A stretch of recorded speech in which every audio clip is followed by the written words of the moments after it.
cardiac muscles. The cardiac muscles are divided into three major parts. We have the endocardium, we have the myocardium, we have the pericardium. So we have the endocardium, we have the myocardium, and we have the pericardium. So these are examples of tissues, the heart tissues. So the endocardium is a tissue found inside, the inner lining or the inner layer of the heart. The myocardium is the middle layer of the tissues, and the pericardium is the outer layer of the tissues. Okay. Sorry. The epicardium rather. Okay, epicardium, we have the pericardium actually, which contains the pericardial fluid, a small part of the heart that enables the heart to carry out its contraction and relaxation, that's the beating. Okay, so remember I said something that tissues form an organs, while cells form tissues. So the cardiomyocytes are the cells that form the heart tissues, which are also called the cardiac muscles. So the cardiac muscles are tissues, and these tissues are formed from the cell cardiomyocytes, and so the tissues will come together to make up what we call the heart, which is an organ. So organs are composed of more than one tissue that come together to form a layer in an organ. So they must perform a particular function. So examples of organs in animals, we have the heart, kidneys, skin, and all of that. Then examples of organs in plants, we have the leaf, we have the root, so we have the leaf, we have the stem, we have the seed. These are examples of organs in plants.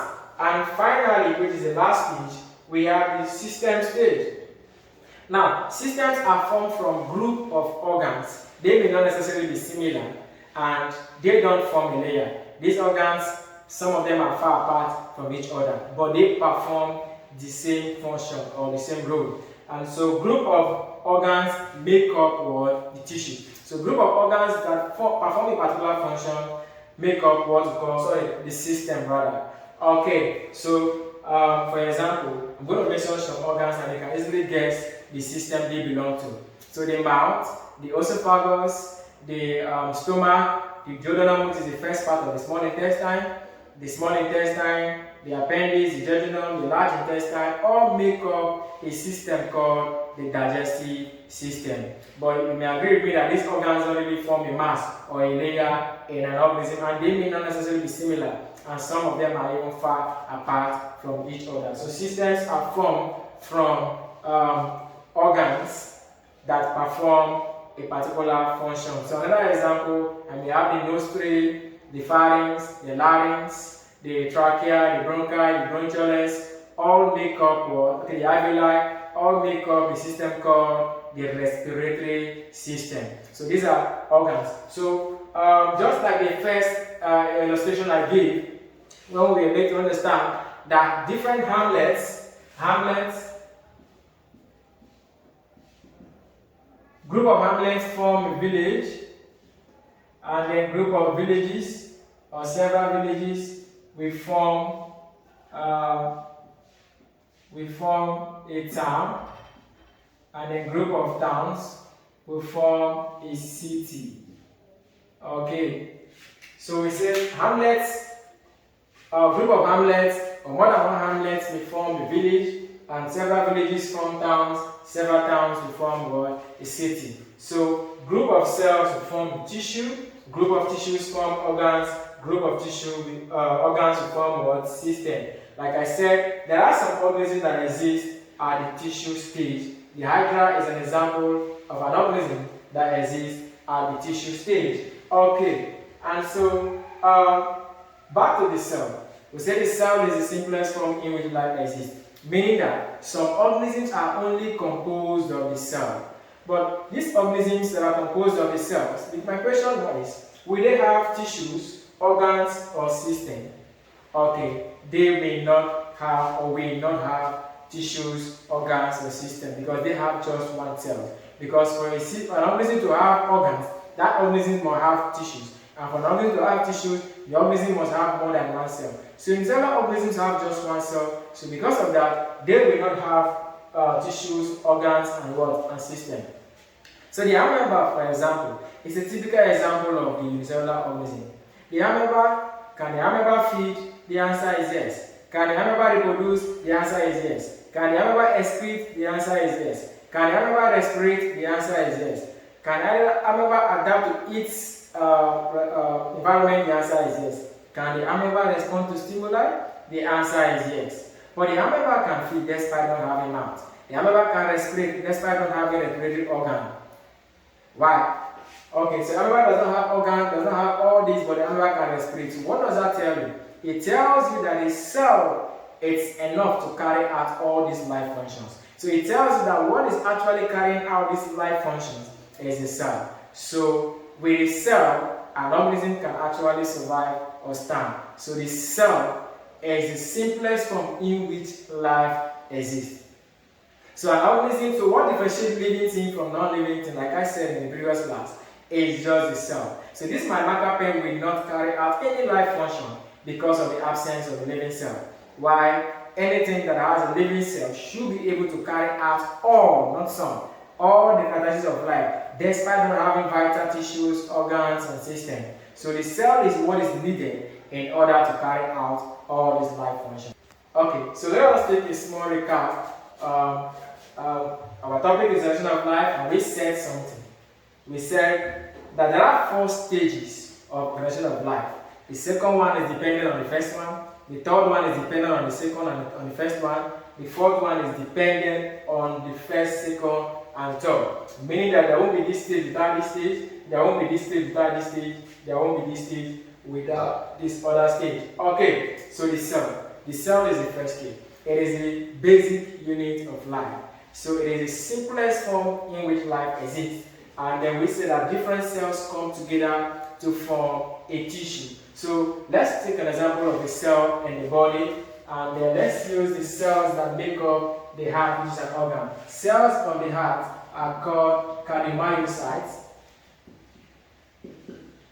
They are called cardiomyocytes. Okay, so these are the cells of the heart. Okay, the next one is tissue. We say that different cells come together to form what? Tissue. Now let's use, the heart for example. The tissues of the heart are called cardiac muscles.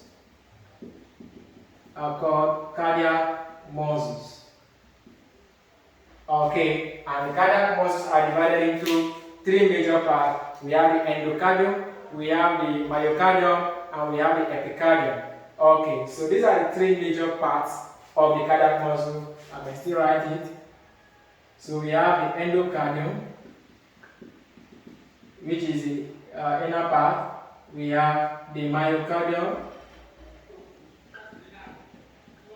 which is the middle layer, and we have the epicardium, which is the outer layer. So all these, these are examples of cells, and then these are examples of tissues. Okay, now we say that organs are formed from an organ is formed from group of similar tissues. Okay, so these are tissues that will form the organ, the heart. Okay, so we have listed tissues, cells, tissues, and the organ, the heart. Okay, and we said a system is formed from several organs. They may not necessarily be similar, and they may not form a layer in an organism. So several organs that perform a particular function form what, or constitute what we call what, a system. And examples of system in animals are, we have the digestive system, we have the excretory system, we have the respiratory system. Examples of systems in plants, we have 2 major systems in plants. We have the root system and the shoot system. Let me explain what that means. So if I have a plant, let's assume I have a plant here, and then of course this is the ground level. and then we have some other parts of the plant underneath the ground. So this part that I can see, it's called the shoot system, and this plant that I cannot see that are underneath the ground is called the root system. Okay, and so systems are formed from what? From group of what? Of organs. So let's say the heart, and let's add the blood vessels. Blood vessels all constitute what we call the circulatory system. All constitute what we call what? The circulatory system. So cells make up tissues, tissues make up organs, and organs make up system. I hope you enjoyed the class. If you have any question, you can drop it in the comment section. And our next topic will be the cell.